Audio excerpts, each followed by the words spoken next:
जय जिनेन्द्र, जय श्री महाकाल। हम आगे चलते हैं। ये हमारे सारे आगे के श्लोक संबंध से ही आ रहे हैं। निवेशतां व्यक्तियेन तावुभो धर्म कर्मणो एक त्रान्यतरो वापि वशिष्चेदोग कारको। ये एक राजयोग श्लोक है। निवेशतां व्यक्ते तावुभो धर्म कर्मणो। धर्म कर्म, धर्म और कर्म कौन होता है? दशम भाव और नवम भाव।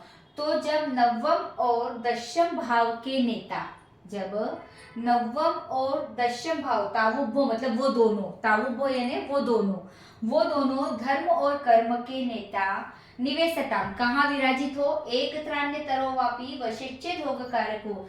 जब धर्म और कर्म के नेता यदि आपस में राशि परिवर्तन कर ले, एक त्रान्य तरोवापी मतलब एक दूसरे की राशि को परिवर्तित कर ले। यहाँ पे क्या आपस में राशि परिवर्तन वाला संबंध बताया गया कि जब वह आपस में राशि परिवर्तन कर ले तो वशिष्चेद होग कारको, तो वह एक विशेष प्रकार का योग राजयोग का निर्माण करते हैं। वह एक विशेष प्रकार के राजयोग का निर्माण करते हैं। ये यहाँ ये बताया गया है कि जब धर्म और कर्म के नेता आपस में राशि परिवर्तन कर ले, या दोनों एक ही भाव में बैठ जाए, या दोनों एक ही भाव में बैठ जाए, तो ऐसी कुंडली को राजयोग कुंडली कहा जाता है।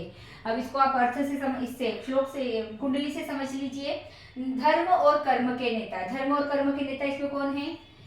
मेष राशि है, और यहाँ दशम भाव में मेष राशि है, नवम भाव में मीन राशि है। तो इसका नेता कौन हो गया? मंगल। इसका नेता हो गया गुरु। अगर ये आपस में राशि परिवर्तन कर ले, मतलब मंगल मीन राशि में बैठ जाए और गुरु मेष राशि में बैठ जाए, तो इन्होंने क्या किया? आपस में राशि परिवर्तन कर लिया। तो ऐसी कुंडली को राजयोग कहा गया है।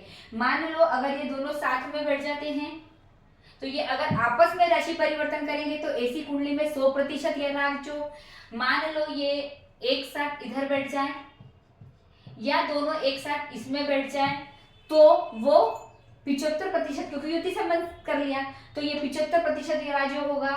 या फिर क्रूर ग्रह होने पर, मान लो ये एक में एक क्रूर होगा और एक कौन होगा? सौम्य होगा। कभी भी एक क्रूर और एक सौम्य ही होता है। तो क्रूर ग्रह होगा तो ये दोनों यहाँ बैठ जाए, या एक यहाँ बैठ गया, मंगल यहाँ बैठ गया और गुरु यहाँ बैठ गया, तो दोनों को जहां जहां प्लेस दी वहीं बैठा, क्योंकि गुरु ग्रह को कहाँ बैठना? त्रिज्या में बैठना, और गुरु को त्रिकोण में, सौम्य ग्रह को त्रिकोण में बैठना, तो यह भी एक राजयोग माना जाएगा। मान लो ये दोनों किसी अशुभ भाव में बैठेंगे तो वह राजयोग नहीं माना जाएगा। ये इस टाइप से राजयोग माना जाएगा कि एक यहाँ बैठ गया और एक यहाँ बैठ गया, तो ये हो गया परस्पर दृष्टि संबंध, ये हो गया था आपका युति संबंध, और ये हो गया था आपका राशि परिवर्तन। तो वो उस हिसाब से जैसे मैंने 100%, 75, 50 इस टाइप का इसका राजयोग होगा। आगे चलते हैं हम। त्रिकोणधियो मध्ये संबंधेन केनचित् वलिन केंद्रनाथस्य भवे यदि सुयोग कृत। त्रिकोणधियोर मध्य मतलब त्रिकोण के बीच, त्रिकोण मतलब दो त्रिकोणों की या तीन त्रिकोणों की बात की है, तो दो त्रिकोण के मध्य में संबंधेन येन केनचित्, यदा कदा कभी, येन कारण से, कभी, इन दोनों में संबंध हो। किसके बीच में? दो त्रिकोणों के बीच में के आपस में किसी प्रकार का यदि संबंध बनता है, वलीना केंद्रनाथस्य, वलीना मतलब उत्तरोत्तर भाव, उत्तरोत्तर भाव कौन है केंद्र का? दशम भाव। तो वलीना केंद्रनाथस्य भवे यदि सुयोगकृत, जब दो त्रिकोण के मध्य किसी प्रकार का संबंध बने और उसमें केंद्रनाथ मतलब केंद्र का नाथ यानी दशम भाव का मालिक भी संबंध बना ले, तो ऐसी पत्रिका में भी एक विशेष राजयोग होता है। ऐसी पत्रिका में भी एक विशेष योग होता है या विशेष राजयोग होता है। अब इसे आप कुंडली से समझ लीजिए। त्रिकोणधियोर मध्य संबंधित, तो हमारे त्रिकोण कौन कौन है? एक आपका लग्न है, एक ये त्रिकोण है, और एक ये पंचम भाव का मालिक त्रिकोण है, और नवम भाव का मालिक त्रिकोण है। अब हमने इन दोनों को पकड़ा, इन दोनों का इसकी स्वामी कौन है? शनि, और इसका स्वामी कौन है? शुक्र। अब शुक्र और शनि, तो ये मान लो शनि हमने यहां बिठा दिया और शुक्र हमने यहां बिठा दिया।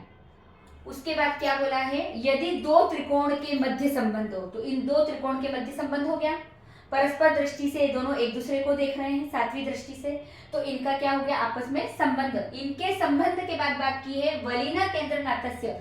वलिन कौन है? अपना केंद्र का मालिक बुध, उसका भी संबंध इन दोनों से हो जाए, तो हमने बुध को कहाँ बिठा दिया? यहाँ बिठा दिया। बुध को हमने यहाँ बिठा दिया, तो इन दोनों का क्या हो गया? आपस में युति संबंध, और शनि का इनसे क्या हो गया? परस्पर दृष्टि संबंध। ये तीनों क्या कर रहे हैं? आपस में